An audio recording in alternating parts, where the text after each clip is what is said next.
രാധയില്ലാതെ കൃഷ്ണനില്ല, കൃഷ്ണനില്ലാതെ രാധയുമില്ല. അവർ തങ്ങളുടെ ആത്മാവിലൂടെ സ്നേഹം പങ്കിട്ടതായി വിശ്വസിക്കപ്പെടുന്നു. പക്ഷേ ഭഗവാൻ കൃഷ്ണൻ തന്റെ പ്രിയപ്പെട്ട രാധയെ വിവാഹം കഴിച്ചിട്ടില്ല. രാധയുടെ മരണത്തോടെ അവരുടെ ദിവ്യമായ പ്രണയകഥ അവസാനിക്കുകയായിരുന്നു. രാധ എങ്ങനെ മരണപ്പെട്ടുവെന്നും കൃഷ്ണൻ തന്റെ ഓടക്കുഴൽ ഒടിച്ചത് എന്തുകൊണ്ടാണെന്നും നമ്മളിൽ പലർക്കും ഇന്നും അറിയില്ല. വേദഗ്രന്ഥങ്ങൾ അനുസരിച്ച് ശ്രീകൃഷ്ണന് രാധയോട് പ്രണയം തോന്നുന്നത് കേവലം 8 വയസ്സുള്ളപ്പോഴാണ്. അവളോടുള്ള അവന്റെ സ്നേഹം വളരെ സത്യവും അനശ്വരവുമായിരുന്നു. കൃഷ്ണൻ തന്റെ ജീവിതത്തിൽ മറ്റെന്തിനേക്കാളും സ്നേഹിച്ചത് അവന്റെ രാധയെയും ഓടക്കുഴലിനെയുമാണ്. അതുകൊണ്ടാണ് ഓടക്കുഴൽ കണ്ണൻ എപ്പോഴും കൂടെ സൂക്ഷിച്ചിരുന്നത്. പക്ഷെ ഒരിക്കലും രാധയും കൃഷ്ണനും പരസ്പരം ജീവിക്കാൻ കഴിഞ്ഞില്ല. കാരണം അക്കാലത്തെ മധുരയിലെ ക്രൂരനായ രാജാവായിരുന്ന കംസനെ കൊല്ലുക എന്നതായിരുന്നു കൃഷ്ണന്റെ ആദ്യ ലക്ഷ്യം. കൃഷ്ണന്റെ അമ്മാവനായിരുന്ന കംസരാജാവ് കൃഷ്ണനെ കൊല്ലാൻ പലതവണ ശ്രമിച്ചിരുന്നു. കൃഷ്ണൻ വൃന്ദാവനം വിട്ട് കംസനെ കൊല്ലാൻ മധുരയിലേക്ക് പുറപ്പെട്ടതോടെ അവരുടെ വേർപിരിയലിന്റെ ആദ്യഘട്ടം ആരംഭിച്ചു. കംസനുമായുള്ള ഏറ്റുമുട്ടലിൽ കൃഷ്ണൻ വിജയിക്കുകയും മധുര രാജ്യത്തിന്റെ നിയന്ത്രണം തിരികെ പിടിക്കുകയും ചെയ്തു. അതിനുശേഷം രാധയെ അനുഗമിക്കാനായി അദ്ദേഹം തന്റെ ഒരു സഹയാത്രികനെ അവളുടെ ഗ്രാമത്തിലേക്ക് അയക്കുകയും ചെയ്തു. എന്നാൽ രാധ അതിനെ വിസമ്മതിക്കുകയും കുടുംബത്തോടും സുഹൃത്തുക്കളോടുമൊപ്പം തന്റെ ഗ്രാമത്തിൽ താമസിക്കാൻ തീരുമാനിക്കുകയുമാണ് ചെയ്തത്. കുറച്ചു കാലങ്ങൾ കഴിഞ്ഞു. കൃഷ്ണനെ കാണുവാനുള്ള ആഗ്രഹം അവളിൽ ഉടലെടുത്തു. അവൾ ദ്വാരക സന്ദർശിക്കാൻ തീരുമാനിച്ചു.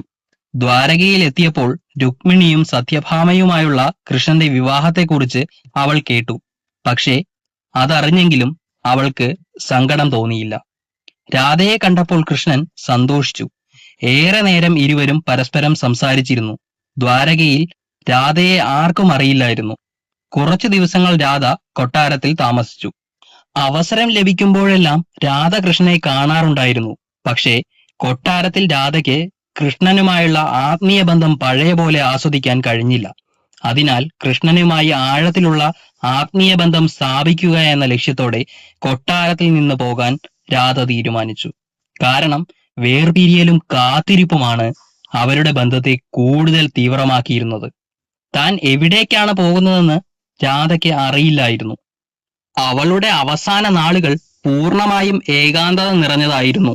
രാധ എവിടേക്കാണ് പോയത് എന്ന് ഭഗവാൻ കൃഷ്ണന് അറിയാമായിരുന്നു.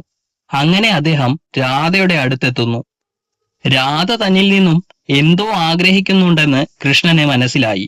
പക്ഷേ കൃഷ്ണൻ എത്ര ചോദിച്ചിട്ടും അവൾ ഒന്നും തന്നെ പറഞ്ഞില്ല. അവസാനം കൃഷ്ണന്റെ അഭ്യർത്ഥന പ്രകാരം അവൾ തന്റെ ആഗ്രഹം പ്രകടിപ്പിച്ചു. കൃഷ്ണൻ ഓടക്കുഴൽ വായിക്കുന്നത് കേൾക്കണമെന്നായിരുന്നു രാധയുടെ ആഗ്രഹം. കൃഷ്ണൻ തന്റെ പുല്ലാങ്കുഴൽ എടുത്ത് വളരെ ശ്രുതിമധുരമായ ഈണത്തിൽ വായിക്കാൻ തുടങ്ങി. അദ്ദേഹം മണിക്കൂറുകളോളം പുല്ലാങ്കുഴൽ വായിച്ചു. അവൾ ആത്മീയമായി കൃഷ്ണനുമായി ലയിച്ചു. ഓടക്കുഴലിന്റെ ഈണം കേട്ട് ആസ്വദിച്ചുകൊണ്ട് തന്നെ രാധ തന്റെ ശരീരം ഉപേക്ഷിച്ചു.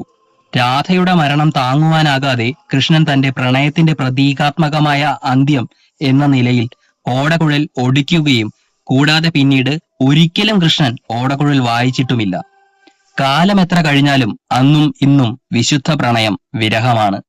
വേർപിരിയുന്ന നിമിഷം അനിർവചനീയമായ നിമിഷങ്ങളെ മാത്രം നിലനിർത്തിക്കൊണ്ട് യുഗാന്തരങ്ങളായി പലരിലേക്കായി പകർന്ന് പ്രണയം തന്റെ യാത്ര തുടർന്നുകൊണ്ടേയിരിക്കുന്നു.